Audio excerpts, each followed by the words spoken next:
영광의 하나님을 뵙는 복된 주일 예배의 자리에 나오신 성도 여러분들을 환영합니다.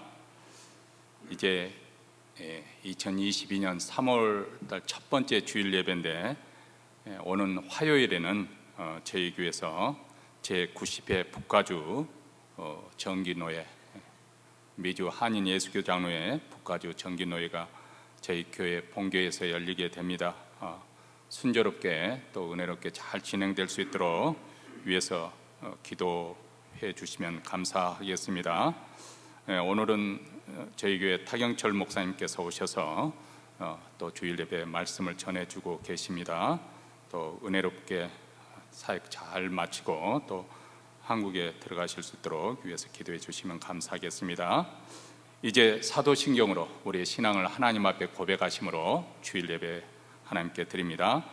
전능하사 천지를 만드신 하나님 아버지를 내가 믿사오며 그의 아들 우리 주 예수 그리스도를 믿사오니 이는 성령으로 잉태하사 동정녀 마리아에게 나시고 본디오 빌라도에게 고난을 받으사 십자가에 못 박혀 죽으시고 장사한 지 사흘 만에 죽은 자 가운데서 다시 살아나시며 하늘에 오르사 전능하신 하나님 우편에 앉아 계시다가 저리로서 산 자와 죽은 자를 심판으로 오시리라. 성령을 믿사오며 거룩한 공예와 성도가 서로 교통하는 것과 죄를 사하여 주시는 것과 몸이 다시 사는 것과 영원히 사는 것을 믿사옵나이다. 아멘. 찬송가 219장 우리 다 같이 가사의 의미를 생각하시며 부르겠습니다.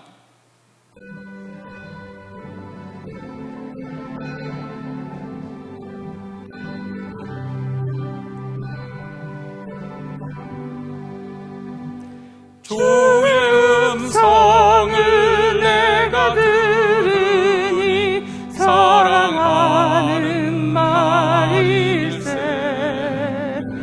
믿는 마음으로 주께 가오니 나를 영접하소서. 내가 매일 십자가 앞에 더 가까이 가오니 그새 주의 흘린 봄의 비로소 나를 정케 하소서. 주여 넓으신 은혜 베푸사 나를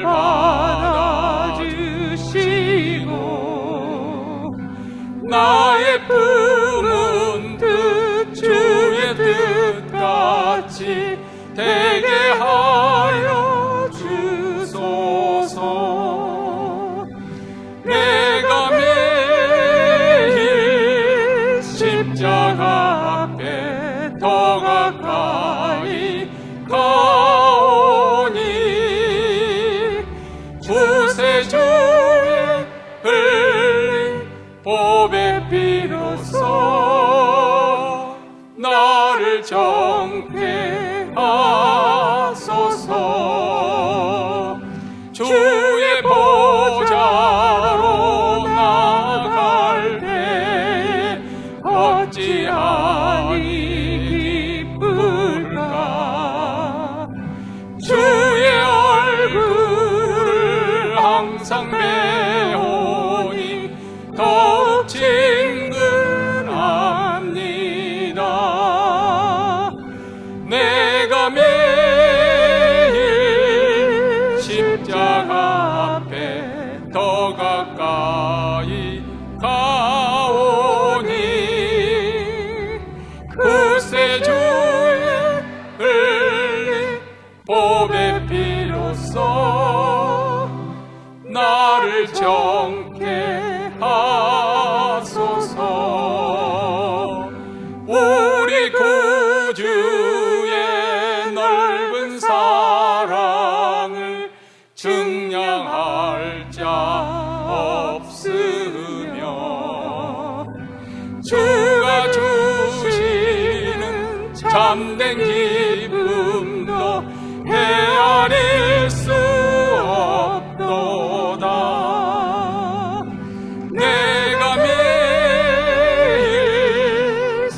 십자가 앞에 더 가까이 가오니 구세주 흘린 보배 피로써 나를 정케 하소서.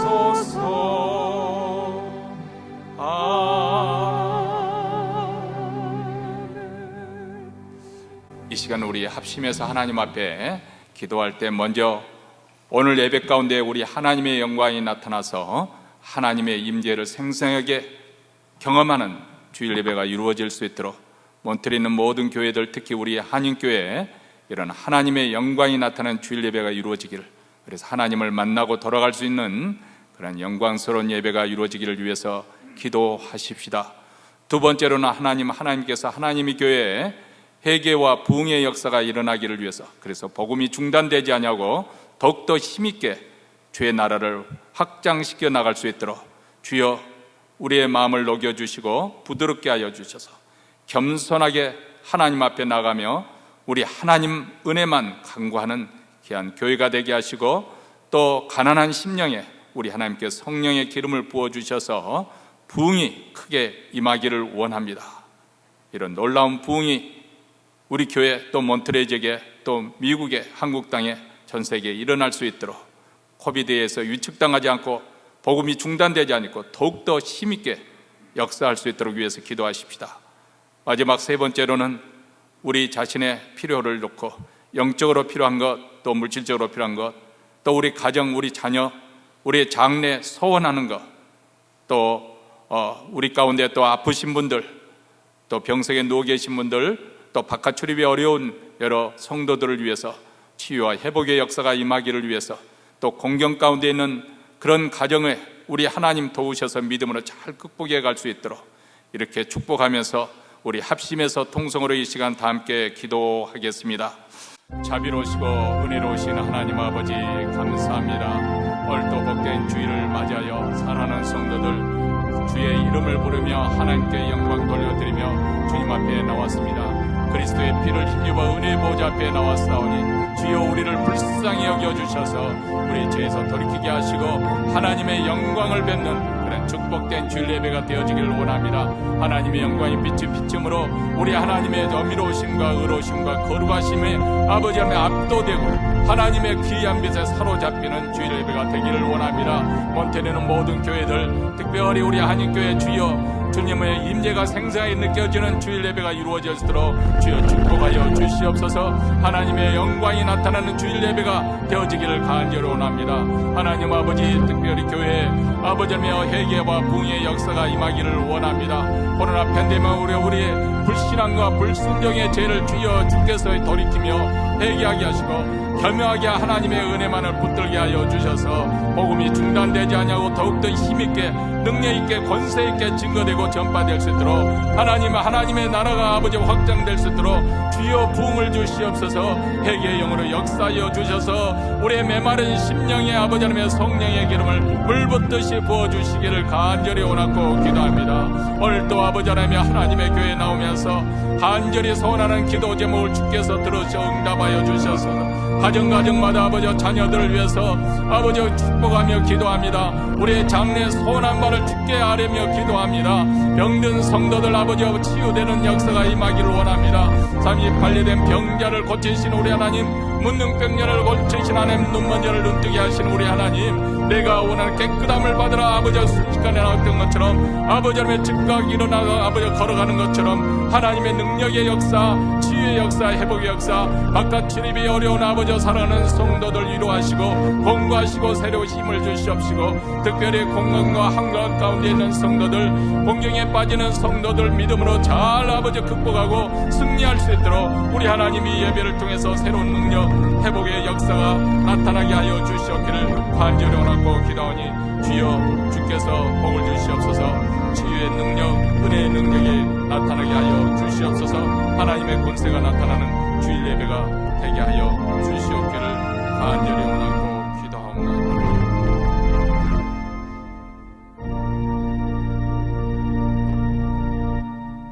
하늘에 계신 우리 아버지여, 이름이 거룩히 여김을 받으시오며 나라의 임하오시며 뜻이 하늘에서 이룬 것 같이 땅에서도 이루어지이다. 오늘날 우리에게 일용할 양식을 주옵시고 우리가 우리에게 죄진 자를 사하여 준 것 같이 우리 죄를 사하여 주옵시고 우리를 시험에 들게 하지 마옵시고 다만 악에서 구하옵소서. 대개 나라와 권세와 영광이 아버지께 영원히 싸움나이다. 아멘.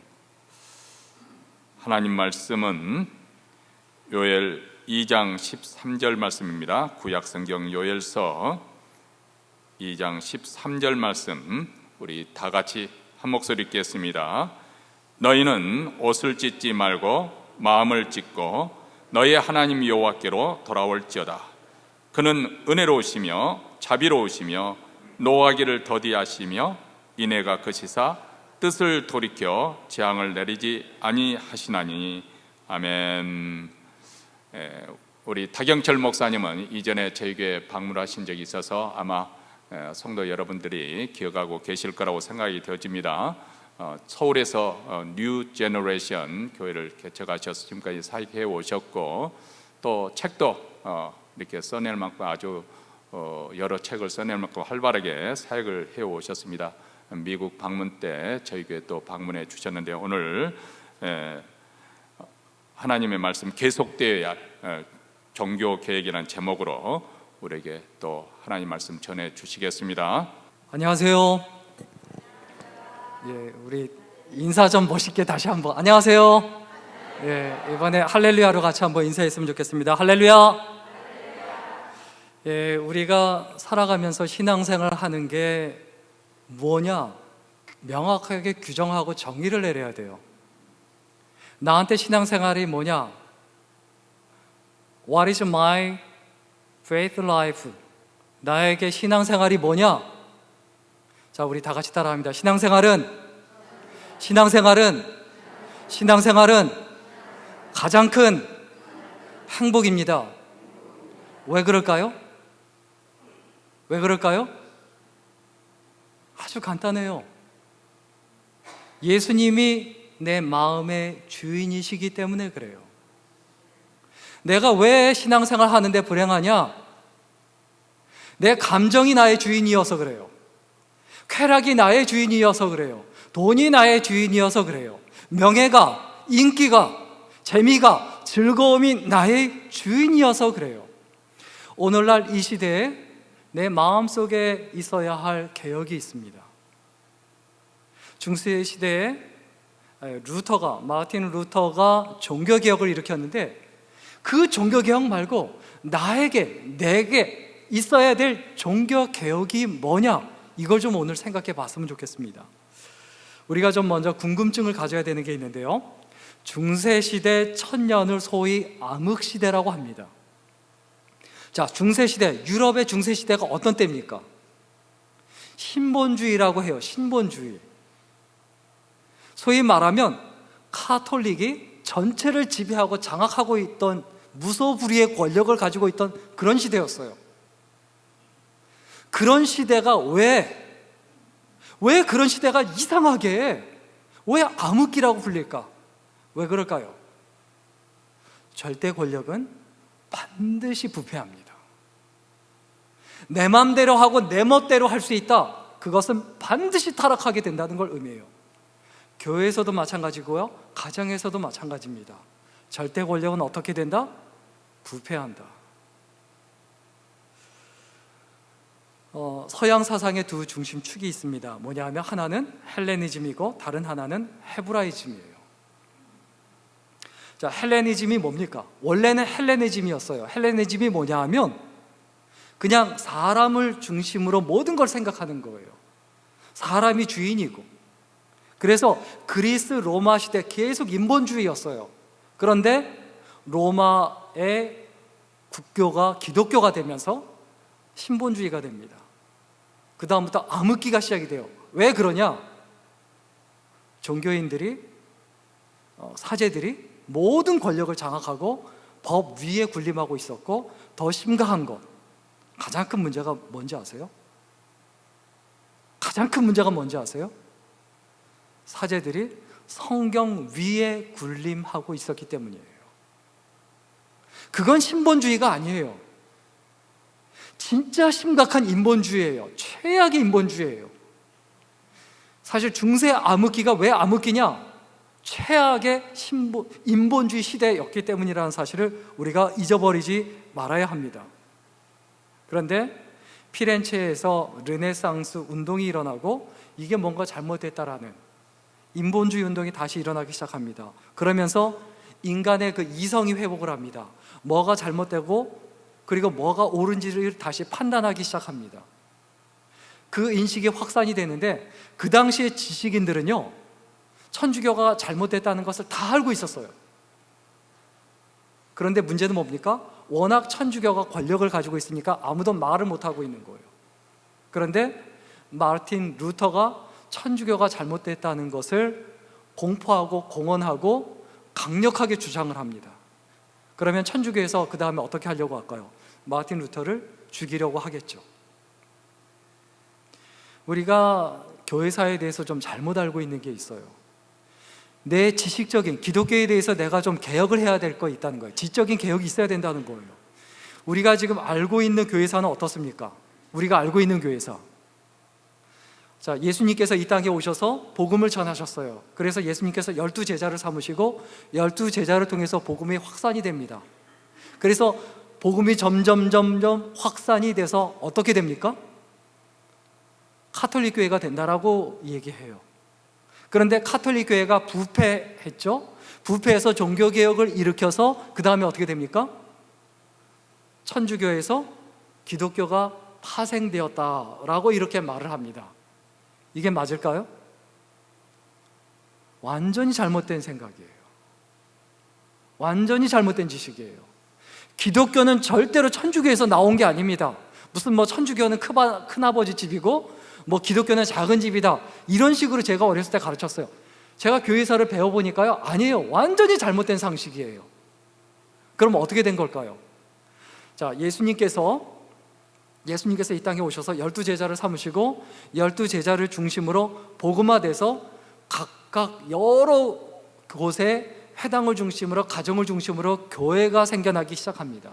그런데 그 초대교회 신앙을 그대로 유지한 그 교회들이 있었어요. 그 교회들이 바울파, 알비파, 발두인, 이런 식의 이름으로 유럽 전역에 구석구석 다 흩어져 있었어요.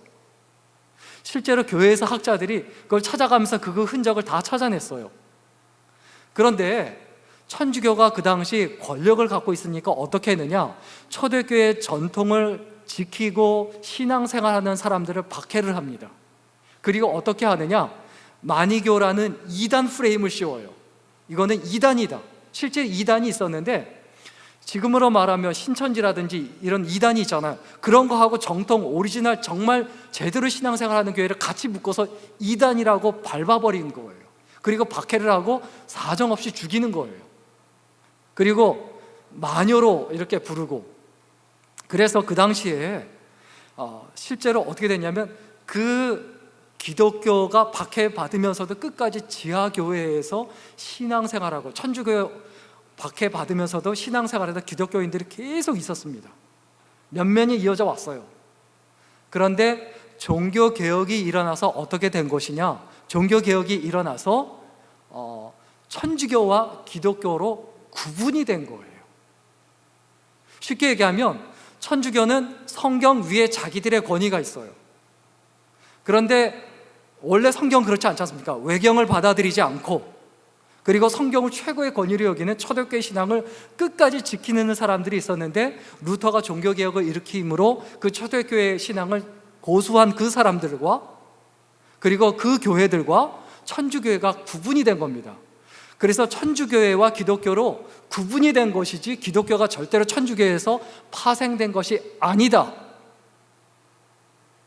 이 부분에서 우리가 잘못되고 있는 거죠. 그러면 오늘날 천주교회가 준 전통 중에 잘못된 것인데 계속해서 우리가 답습해오고 있는 잘못된 큰 부분이 있어요. 그게 뭔지 아세요? 이건 정말 잘못된 부분이에요. 중세시대에요, 교회를 멋있고 화려하게 지어서 그것으로 교회를 부흥시킵니다. 그 전통이 한국에, 미국에, 유럽에 이런 데 다 계속 되어져 온 거예요. 그런데 코비드가 생김으로 그 장소만으로 교회가 부흥하고 성장하게 할 수 없다라는 깨달음이 일어나게 된 거죠. 우리의 마음속에 좀 잊어버리지 말아야 될 사실입니다. 종교개혁을 일으키고 나서 그때 천주교가 그 이후에 기독교인들을 박해한 걸로 알고 있는데 그렇지 않아요. 어떤 식으로 죽였는지 아세요? 수레바퀴에다가 사람을 이렇게 큰 수레바퀴에다 사람을 사지를 다 묶어놓고 돌려가면서 그냥 죽창으로 찔렀습니다. 그리고 사람을 말이 사지를 다 묶어서 말이 양쪽을 그렇게 해서 사지를 찢어 죽였어요. 천주교인들이 기독교인들을 그렇게 죽였어요. 그리고 또 어떻게 죽인지 아세요? 제일 많이 죽인 방법, 죽창에다가 찔러서 그냥 매달아 놨어요.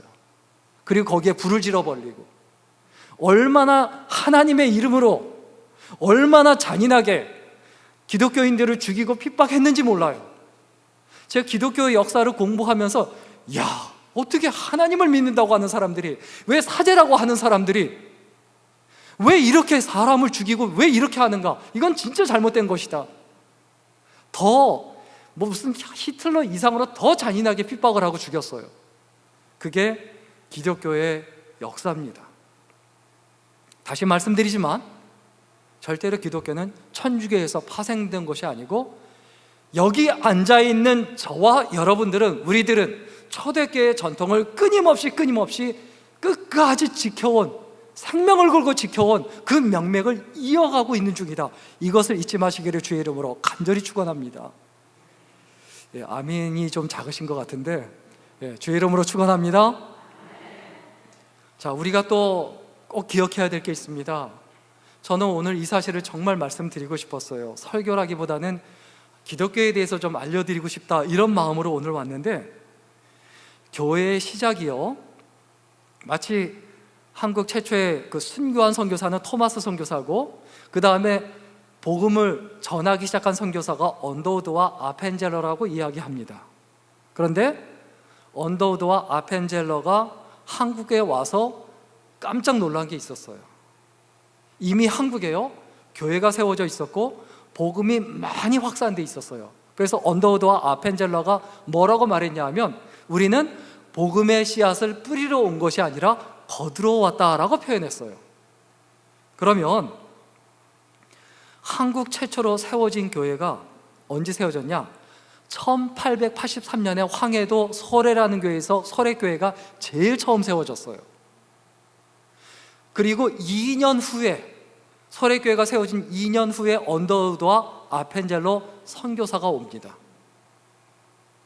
이미 교회가 세워져서 복음이 전해지고 있었어요. 여기서 착각하는 게 있어요. 천주교가 먼저 시작이 됐다. 그렇지 않아요. 기독교가 먼저 시작이 되고 먼저 교회가 세워지고 먼저 확산이 되고 있었어요. 그런데 이 교회를 세운 사람이 누구냐? 서상륜이라는 평신도예요. 서상륜. 이 서상륜이라는 사람이 신학을 공부한 사람도 아니고 원래 양반집에서 태어납니다. 그런데 부모님이 일찍 돌아가셔요. 부모님이 일찍 돌아가셔서 할머니 손에 키우다가 18살 때부터 장사를 시작합니다. 근데 장사를 시작했는데 속아서 가진 재산을 몽땅 다 날려요. 완전 거지가 됩니다. 그런데 가진 게 없으니까 이제 중국에 왔다 갔다 하면서 무역을 하면서 부자가 되는데, 단순히 정직한 방법으로 부자가 된 거 아니고 소위 몰입배라고 하죠. 남 속이고 물건 속이고 줄 돈 안 주고 거짓말하고 사기치고 이런 식으로 해서 엄청나게 부자가 됩니다. 그 사람이 저 서상륜이라고 하는 사람이에요. 이 서상륜. 이 사람이 중국에 이제 무역을 하러 왔다 갔다 하다가 어느 날 이제 무역을 하러 중국에 갔는데 장티푸스에 걸립니다. 장티푸스에 걸려서 거의 죽게 됐는데, 그때 다른 사람들은 옮을까봐 다 근처도 안 가는데 서양에서 온 선교사, 맥킨타이어 선교사가 다가갑니다. 다가가서 장티푸스인 걸 알고, 그 당시 이제 서양식 병원이 중국에 처음으로 생겼는데 그 서양식 병원 헌터라는 그 의사한테 데리고 가서 장티푸스를 치료해 줍니다. 그리고 약을 먹이고 극진히 보살피고 정말 옮을 거 생각하고 나고 옮아서 자기도 죽을 수 있는데 극진한 사랑으로 보살펴서 다 낫게 해줘요. 낫게 하니까 이 서상윤 이 사람의 생각으로는 어떤 생각이었냐? 이 정도 병에서 죽을 목숨을 살려줬으면 모든 거 다 뺏긴다, 이렇게 생각을 하고 약값을 어떻게 하면 좋을까요? 라고 또 치료해 줬는데 치료를 어떻게 하면 좋을까요? 라고 물어보니까 이 맥킨타이어 선교사가 뭐라고 말하냐면 약값은 전혀 필요 없다. 당신을 고쳐준 건 하나님이시지 내가 아니다, 사람이 아니다. 만약에 감사한 마음이 든다면 내가 성경책을 줄 테니 이 성경책을 버리지 말고 꼭 읽어봐라. 그리고 감사한 마음이 든다면 우리에게 감사하지 말고 하나님께 감사해라.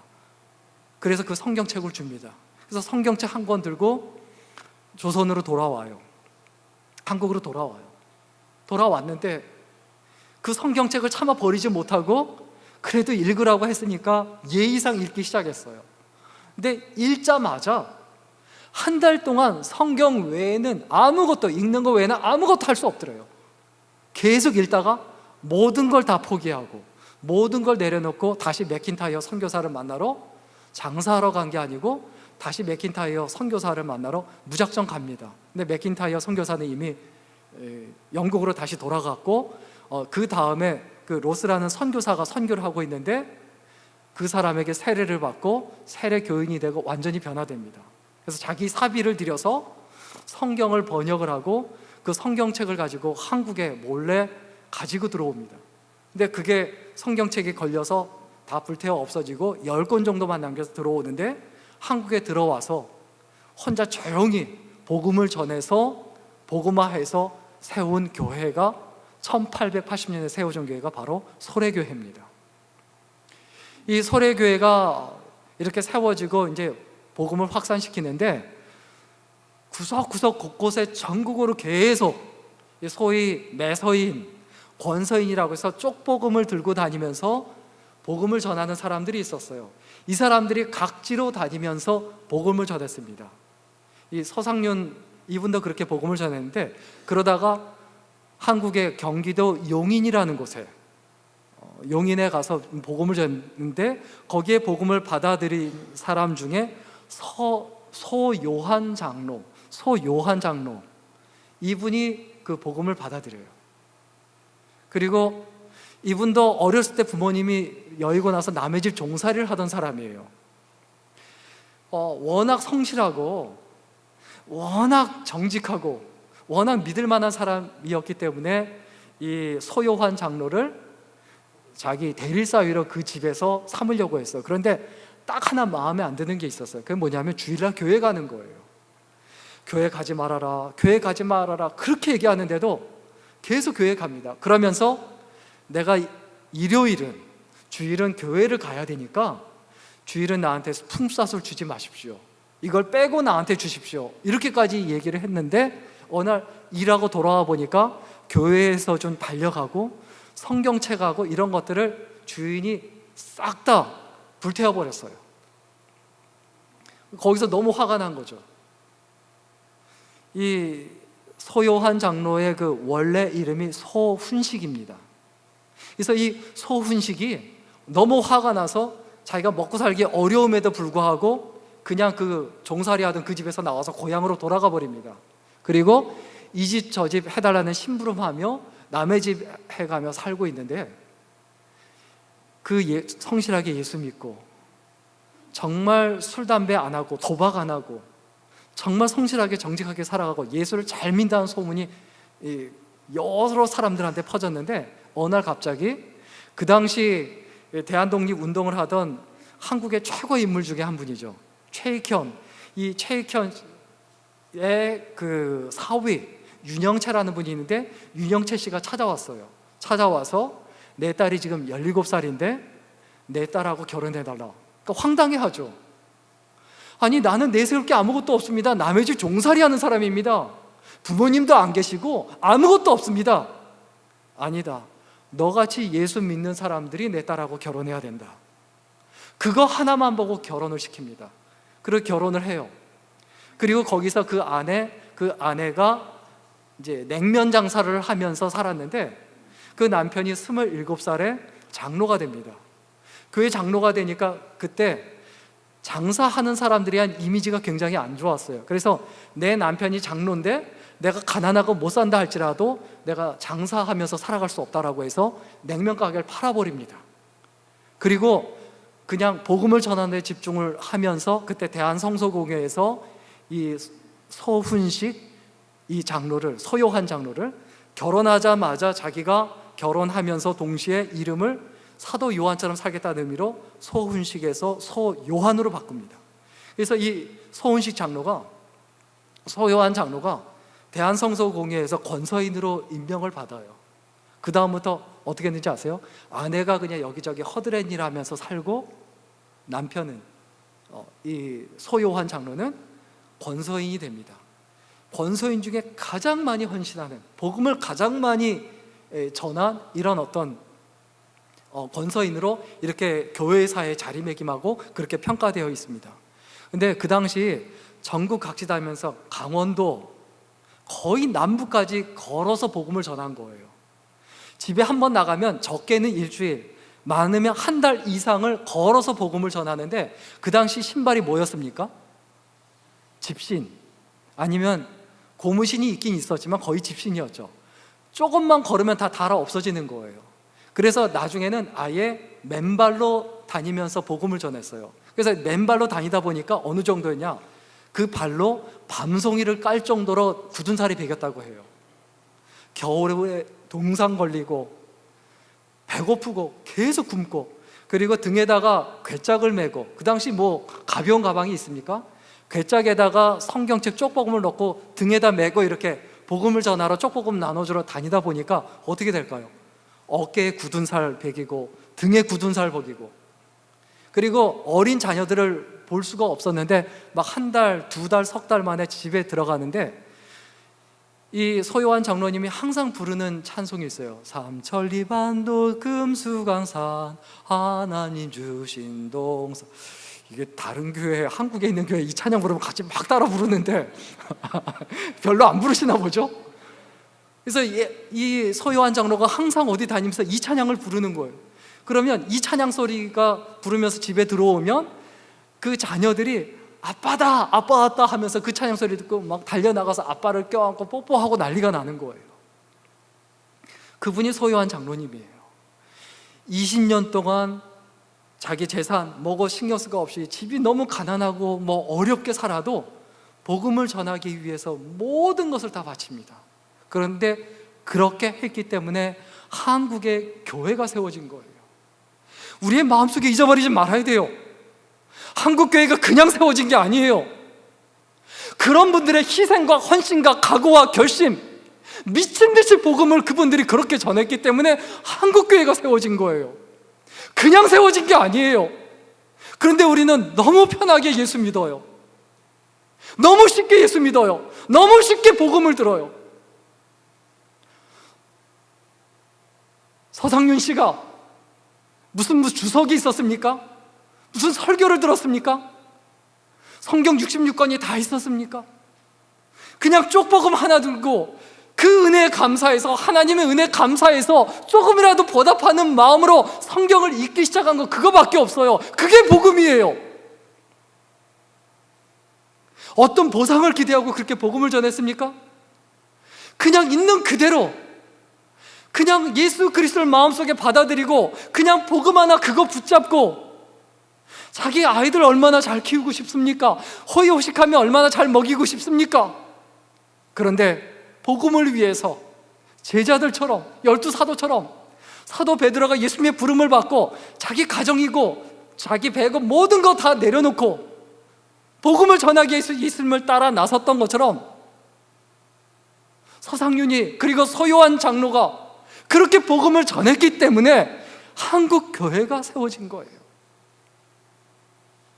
그 귀하고 소중한 그 신앙과 그 믿음을 우리가 오늘날 너무 가볍게 여기고, 더 안타까운 건 정말 요즘 제가 젊은 사람들 대상으로 복음을 전하고 있는데 그 명맥이 우리 후손들에게서 끊기고 있다는 거예요.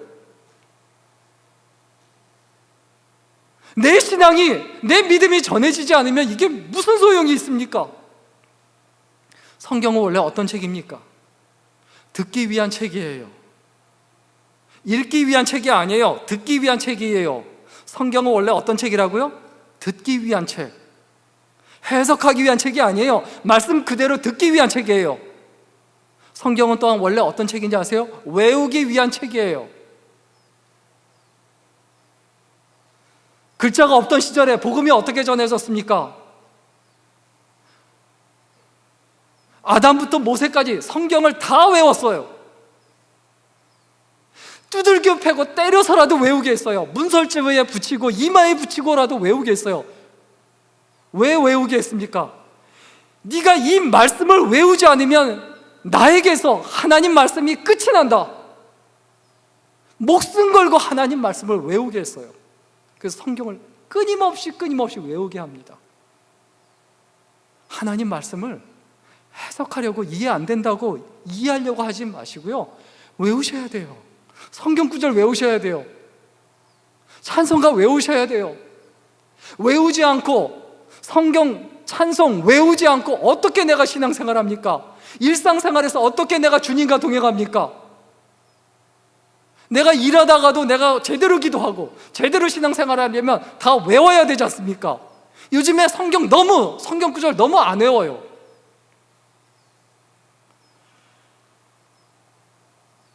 선교사들에 의해서 소래교회가 세워진 게 아니고 한국 사람들 평신도에 의해서, 복음화된 평신도에 의해서 소래교회가 세워지고, 그리고 소요한 장로 같은 복음화된 그 한 사람에 의해서 전국 각지로 한국교회가 복음화가 됩니다. 오늘날 어떤 사람이 있어야 됩니까?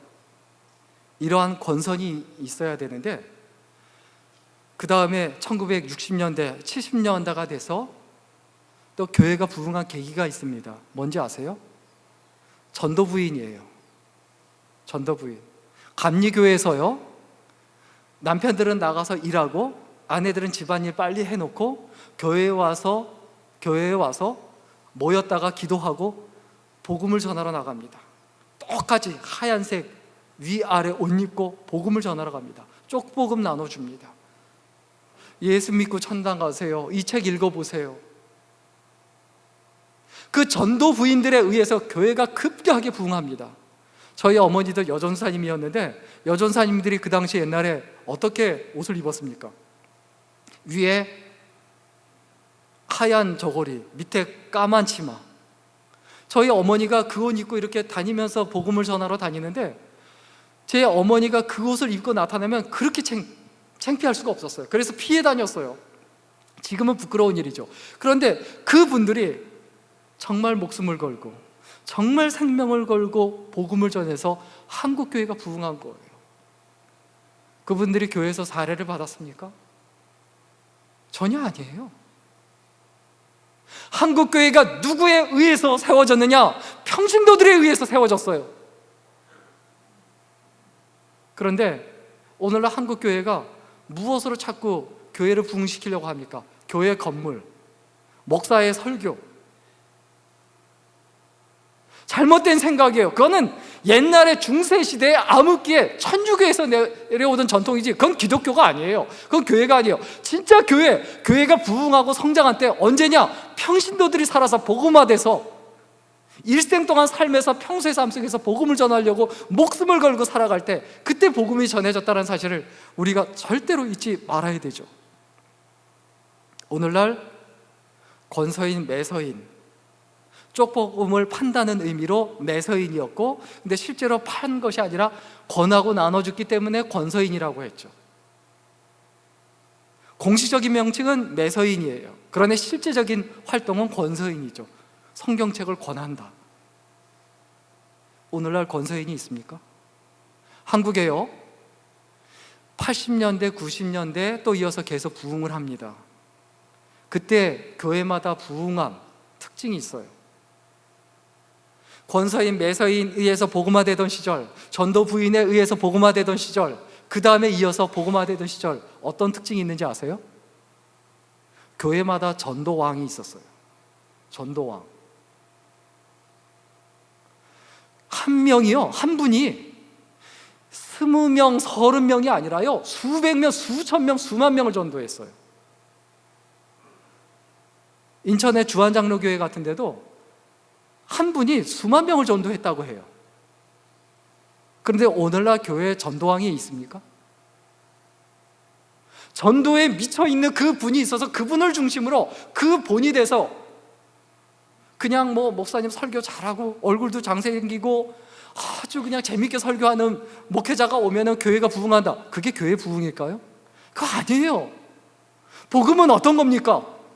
복음은 살아있어서 그것을 꼭 해석하지 않아도 홍과 영과 골수를 쪼개고도 남음이 있는 것이 복음이에요. 기독교의 역사가 그것을 증명해요. 교회사가 그것을 증명해요.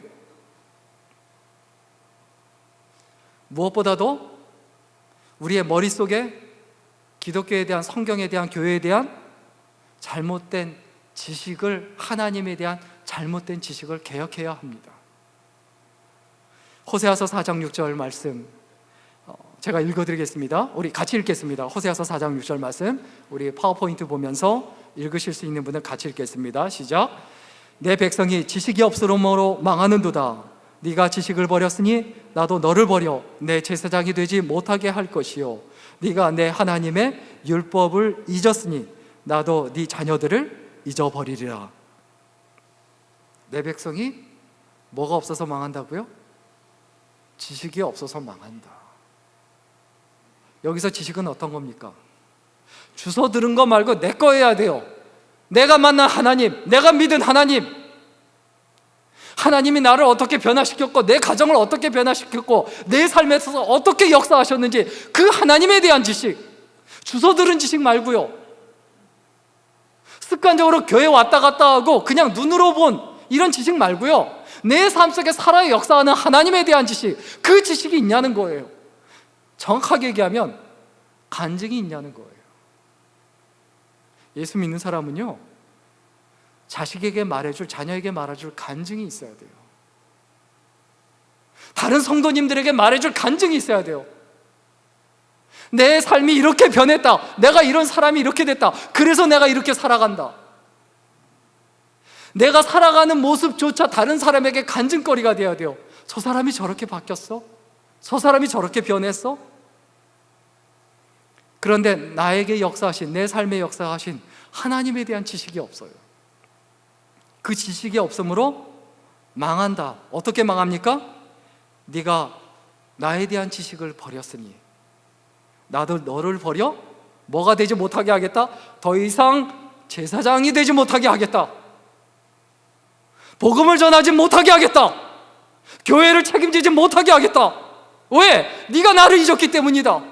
네 삶 속에, 네 머릿속에, 네 마음속에, 가슴속에 나에 대한 지식이 없기 때문이다. 나를 모르기 때문이다.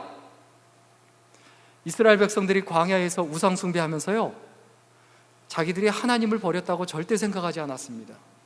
금송아지 만들어 놓고 이것이 우리를 출애굽시킨 하나님이다라고 말했어요. 그렇게 생각을 했어요. 그렇게 믿었어요. 잘못된 지식이에요. 내가 지금도 신앙생활을 한다고 착각할 수 있어요. 하나님을 안다고 착각할 수 있어요. 그런데 하나님은 호세아서 4장 6절에 있는 말씀을 지금도 우리에게 말씀하실 수 있어요. 네가 지식을 버렸으니 나도 너를 버려 더 이상 권서인이 되지 못하게 할 것이다. 매서인이 되지 못하게 할 것이다. 전도부인이 되지 못하게 할 것이다. 전도왕이 되지 못하게 할 것이다. 교회를 책임지지 못하게 할 것이다. 못하게 할 것이다 라는 게 아니에요. 이건 저절로 그렇게 될 수밖에 없다는 거예요. 성경책이 갑자기 하늘에서 뚝 떨어진 것이 아닙니다. 믿음의 선진들이 인쇄술이 없을 때, 글자가 없을 때 자자손손 생명을 걸고 외웠고, 온갖 핍박 아래에서도 유럽 각지에 흩어져서 천주교의 비판을 받아가면서, 핍박을 받아가면서도 끝까지 지켜왔던 그 복음, 그 교회, 그 영광스러운 교회 가운데 우리가 앉아 있습니다. 그런데 그 교회를 우리 자녀들에게, 그 후손들에게 이어주지 못한다. 통탄할 노릇이에요.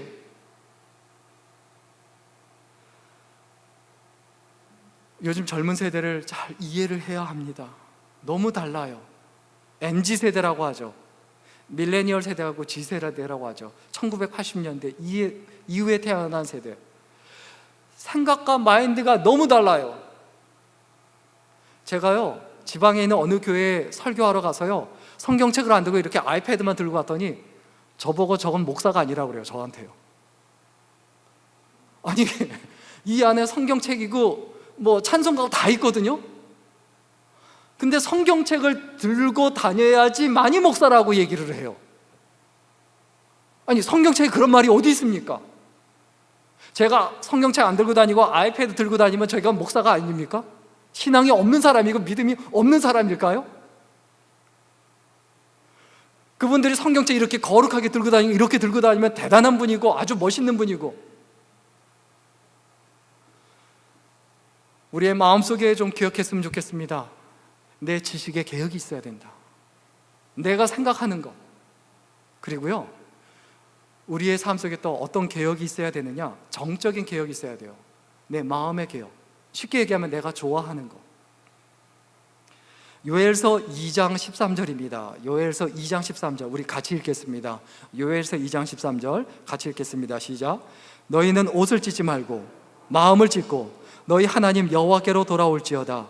그는 은혜로우시며 자비로우시며 노하기를 더디하시며 인애가 크시사 뜻을 돌이켜 재앙을 내리지 아니하시나니. 자, 요엘서 2장 13절에 보면 너희는 옷을 찢지 말고 무엇을 찢어라? 마음을 찢어라. 그 당시 종교 지도자들이, 바리새인들이 어떻게 했습니까? 사람들이 보는 앞에서 대로변에서 기도하고 회개한답시고 옷을 찢었어요. 근데 실제 삶에 있어서는 전혀 변화가 없었어요. 회칠한 무덤이에요. 겉만 번지르하고 속은 썩어 비틀어진 이런 어떤 상태였다는 거예요. 우리의 인생은요, 뭐가 결정하냐 하면 좋아하는 것이 결정을 해요. 돈을 좋아하면 돈을 보냐 못 보냐에 따라서 그 돈이 결정한 인생을 사는 거예요. 도박을 좋아하면 도박이 결정하는 인생을 살아요.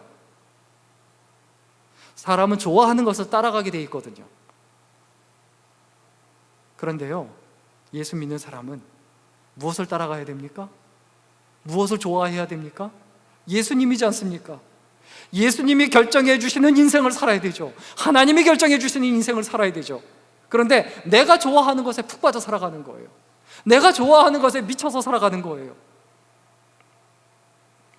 좋아하는 것과 좋은 것은 다른 겁니다.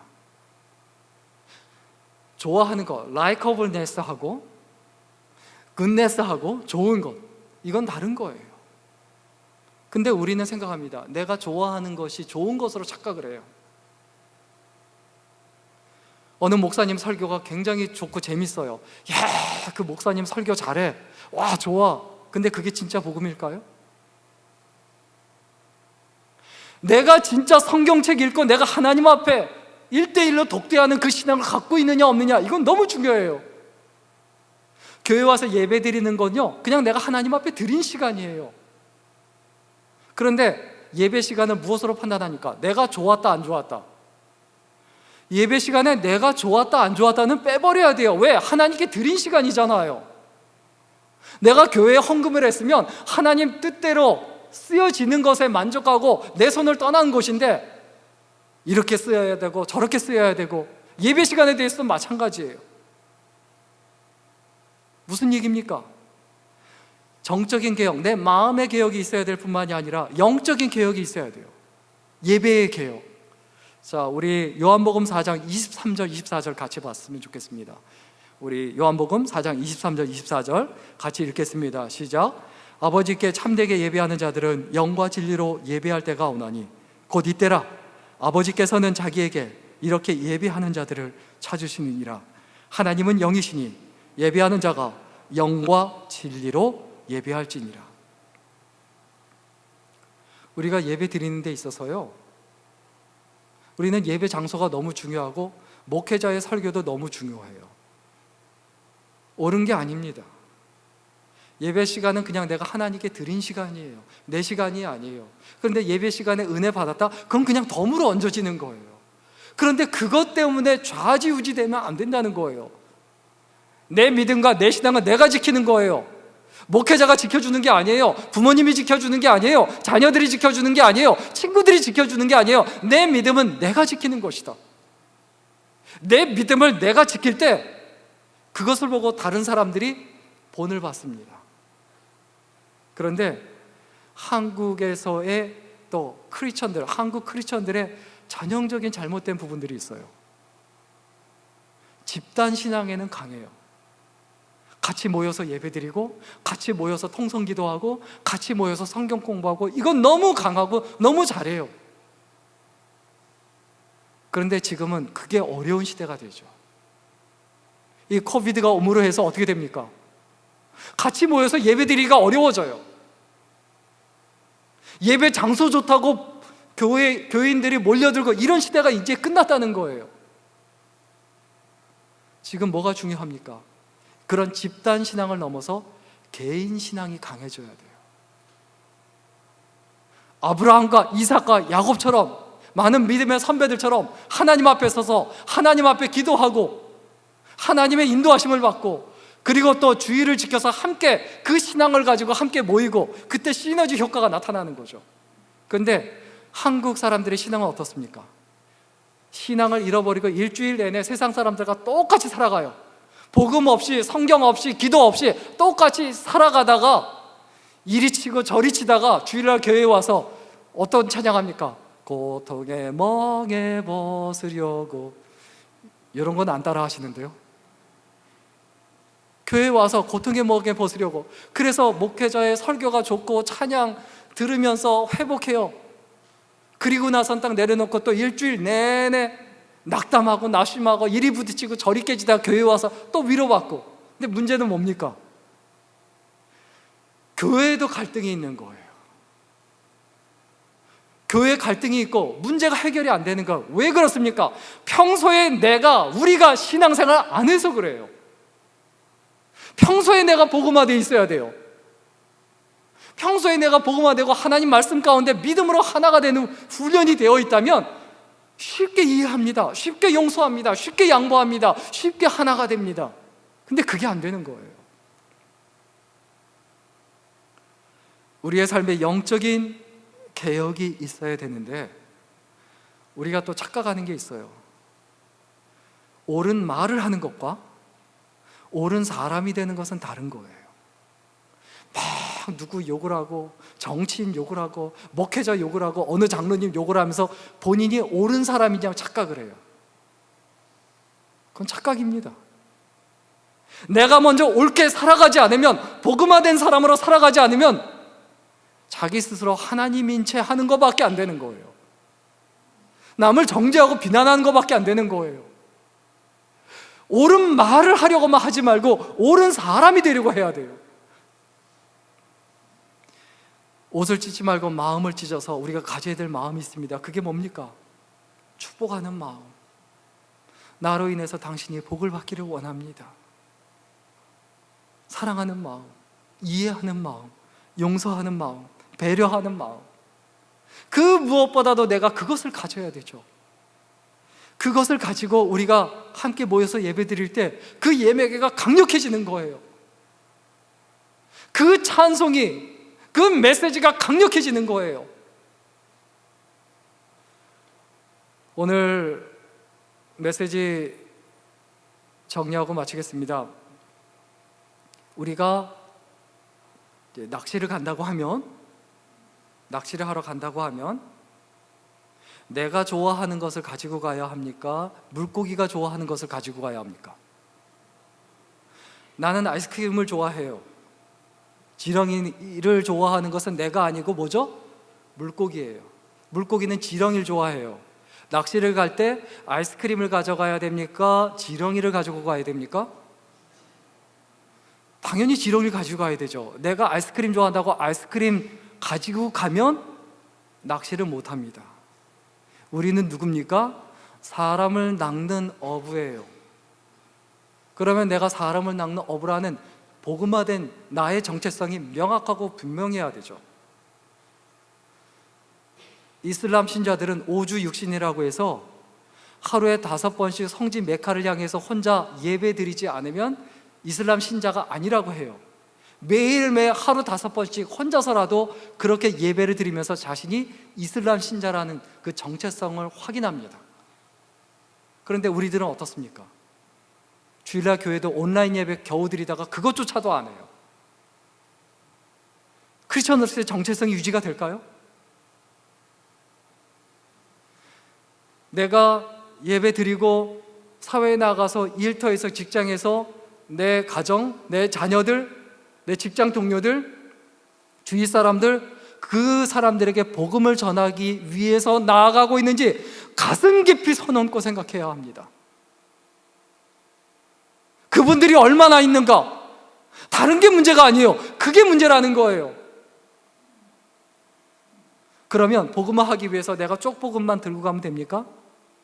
서유한 장로님이 한학을 공부했을 뿐만이 아니라 이분이 훈장이었던 아버지를 따라서 그 당시에는 의사가 없었기 때문에 한의학, 침술 이런 거를 잘했어요. 그래서 다니면서 침을 가지고 다니면서 한약재를 가지고 다니면서 도와주고 고쳐줬어요. 기도해주고 내가 할 수 있는 거, 내 능력을 가지고 도와줬다는 거예요. 내가 복음을 전한다는 것이 무엇입니까? 성경책만 들고 말로만 하는 게 아니고 실제 삶에서 도움이 되고 위로가 되고 용기가 되어줬다는 거예요. 격려해주고. 복음은 어떤 것일까요? 나의 잘못되고 부패하고 썩은 가치관 하나 바꾸지 못하면 그걸 복음이라고 할 수 있을까요? 슬픈 사람의 눈물을 닦아주지 못하는 것, 그걸 복음이라고 할 수 있을까요? 약하고 힘든 사람을 도와주기는커녕 오히려 더 어렵게 하고 그 사람을 이용하고 이렇게 만드는 게 복음이라고 할 수 있을까요? 자신의 배만 채우기에 급급한 것, 그렇게 만드는 것, 그게 복음일까요? 심지어 교만하게 만드는 것, 그게 복음이라고 할 수 있을까요? 우리가 받아들인 복음은 눈으로 보기만 하는 관상용이나 주렁주렁 달고 다니는 이런 액세서리가 아닙니다.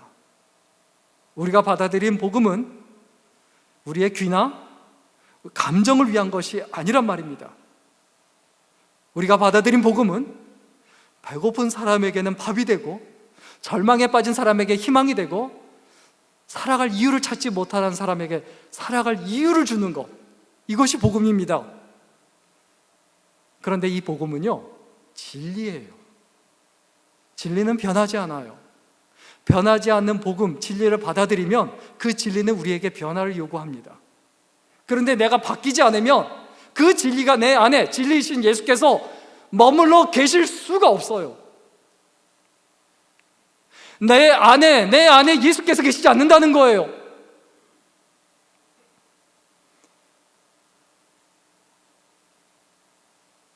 우리에게 변화를 요구하는 그 진리에 따라 바뀌면 어떤 현상이 나타납니까?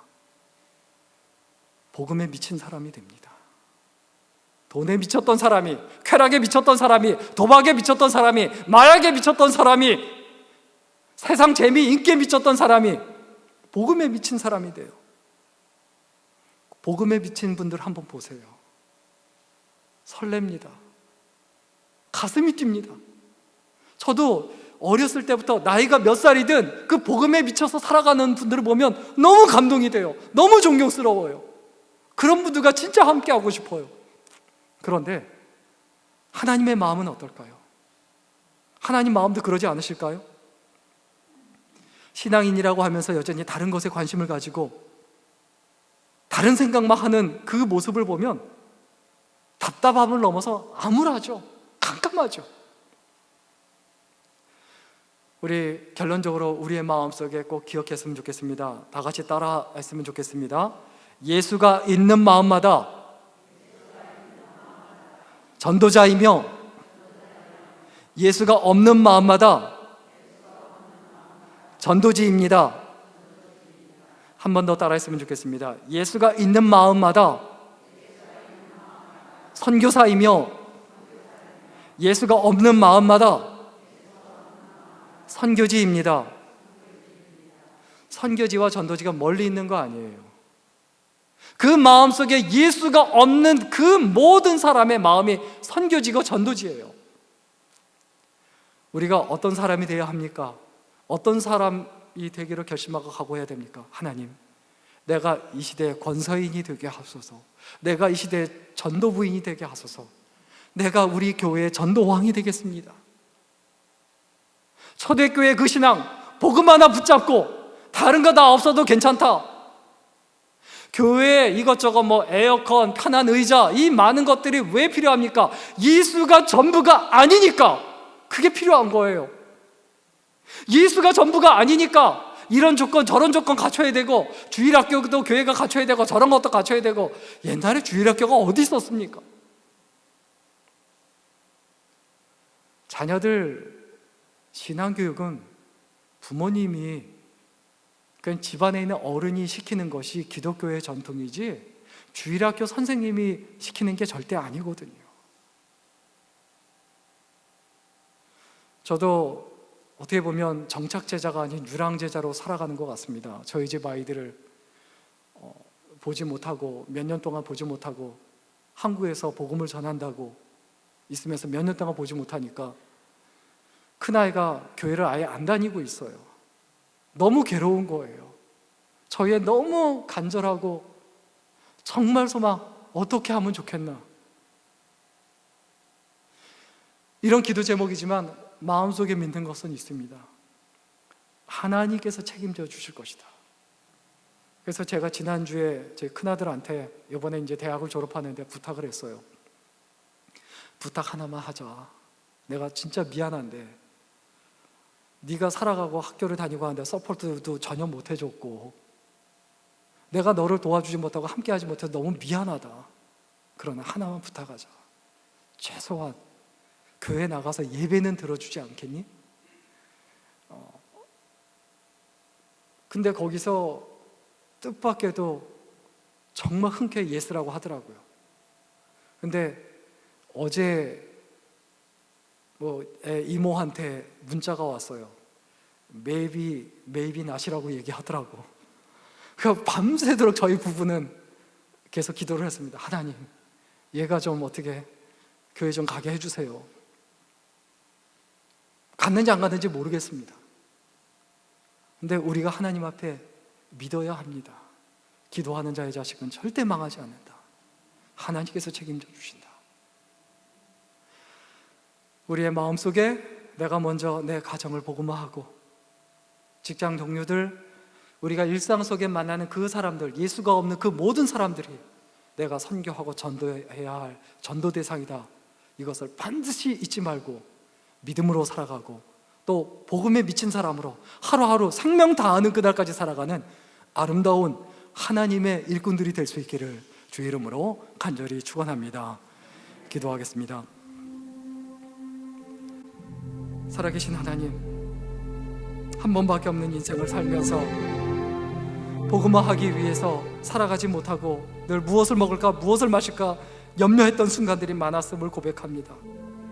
하나님, 용서해 주시고 이제는 복음화되어서 복음에 합당한 사람이 되어서 복음에 맞춰 변화되는 사람이 되어서 이제는 복음화하는 사람이 될 수 있도록 인도해 주옵소서.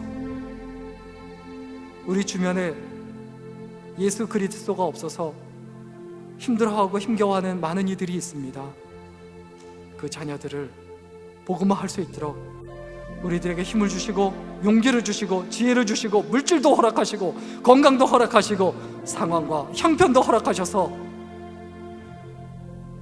몬트리 한인지 장로교회를 부흥시켜 주시고 우리 집안을 일으켜 주시고 우리 인생을 일으켜 주셔서 다시 또 복음이 일어나고 복음화되는 이 시대가 될 수 있도록 주님께서 인도하시고 함께하여 주옵소서. 감사드리며 예수님의 이름으로 기도드렸습니다. 아멘.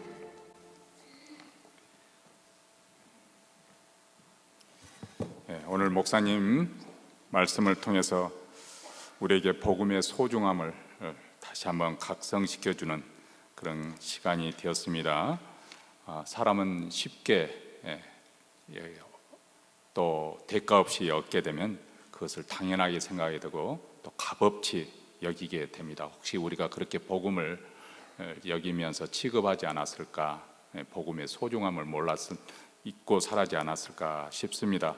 자, 이 시간에 다시 한번 목사님의 말씀 상기하면서 우리 믿음의 선배들, 선진들이 어떻게 우리에게 복음을 전파하고 또 오늘 우리에게 전수해 줬는지 기억하면서 그들이 전하고자 했던 복음이 무엇인가, 우리 찬양 한 곡 부르겠습니다. 주의 보혈, 거친 주의 십자가.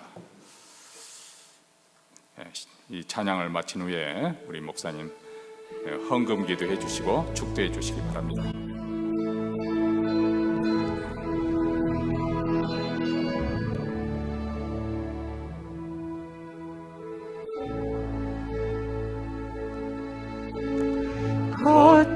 거친 주의 십자가 흐르는 보혈 강물 되어 내 영혼 깨끗하게 하시고 하늘과 땅을 이으신 주님의 보혈 내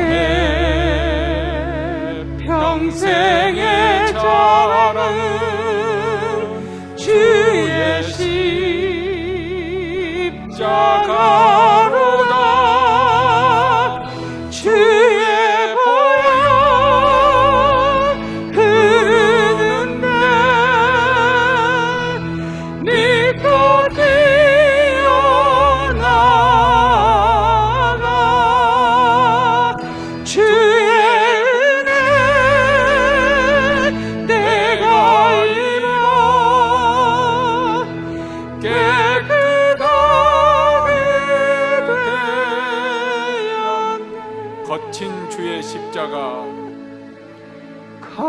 거친 주의 십자가 흐르는 보혈 강물 되어 내 영혼 깨끗하게 하시고 하늘과 땅을 이으신 주님의 보혈 내 평생의 자랑은 내 평생의 자랑은 주의 십자가로다. 주의 보혈 흐르는데 주의 보혈 흐르는데 믿고 뛰어나가 주의 은혜 내가 입어 깨끗하게 주의 보혈 흐르는데 주의 보혈 흐르는데 믿고 뛰어나가 주의 은혜 내가 입어 깨끗하게 주의 보혈 흐르는데 다시 한번 부릅니다. 우리 두 손 들고 주의 보혈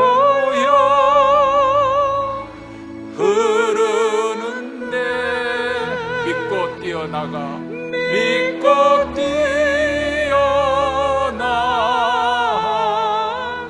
주의 은혜 내가 입어 주의 은혜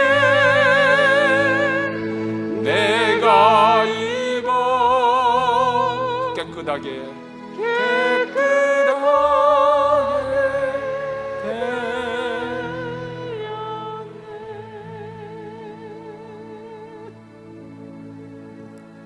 사랑의 하나님, 오늘도 주의 전에 나올 때 하나님 앞에 귀한 시간을 드리며 또 귀한 물질로 구별하여 하나님 앞에 드립니다. 이 예물이 쓰이는 곳마다 하나님의 사랑과 은혜가 풍성히 나타날 수 있도록 도와주시고 그 드리는 손길 기억하셔서 하나님 은혜 가운데 거하는 삶이 끊이지 않도록 붙들어 주옵소서. 특별히 하나님이 주인이심을 고백하며 10의 1을 구별하여 하나님 앞에 11조 예물 드립니다. 그 창고가 차고 넘치게 하시고 하는 일마다 잘되며 형통하는 인생이 되게 하여 주옵소서. 특별히 그 삶 속에 하나님께서 복의 복을 더하셔서 하나님이 주인이시고 고백하며 살아갈 때 구워줄지언정 꾸임받지 아니하고 늘 베풀어주며 나눠주는 인생이 되게 하여 주옵소서. 또한 여러 가지 제목으로 감사해서 감사 예물 드립니다. 감사할 때마다 더욱더 감사의 조건들이 넘쳐나며 감사함으로 승리하는 세계가 되게 하여 주옵소서. 주정헌금으로 선교헌금으로 여러 가지 제목으로 우리의 믿음과 신앙을 담아 드리오니 하나님 기뻐 받으시고 하나님 뜻 가운데 승리하는 세계가 되게 하여 주옵소서. 이제는 우리 주 예수 그리스도의 은혜와 아버지 하나님의 무한하신 사랑과 성령님의 감동 감화 위로 충만케 하심이 여기에 모여있는 모든 귀한 하나님의 백성들, 하나님의 일꾼들을 위해 이제로부터 영원까지 함께 있기를 간절히 축원합니다. 아멘.